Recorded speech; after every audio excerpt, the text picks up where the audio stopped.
Hello everyone! So today we are going to talk about Champagne Rosé, Rosé Champagne. And there are two ways of making Rosé Champagne. There is the Rosé d'assemblage and there is the Rosé de Saignée. Two different styles, two different flavors, two different profile, and we're going to dive into this. Let's go. So first, the Rosé d'assemblage. This is really the historic way of making Rosé Champagne in the region of Champagne. This is super interesting because Champagne is the only wine region in France where you're basically allowed to blend red wine and white wine. This is very unusual and it's the only region where you are allowed to do this.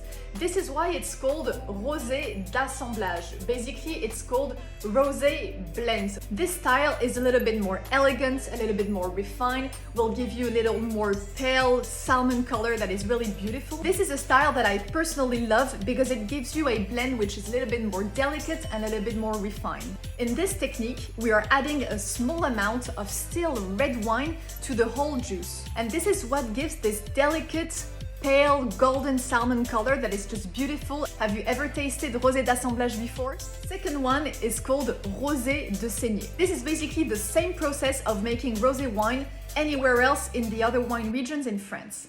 How is it made?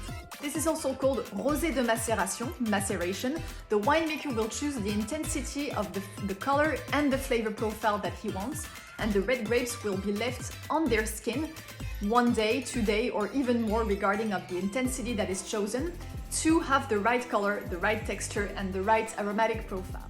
Have you ever tried Rosé de Saignée? So Rosé de Saignée, how we call it in Champagne, gives much more intensity in terms of color, in terms of aromatic profile. It is a little bit more vinous also as well. So this is the style that you would find in Rosé de Saignée. If you would like a lighter style, I recommend you to go on Rosé d'assemblage. It's a little bit more refined and have a little bit more classic style of Champagne.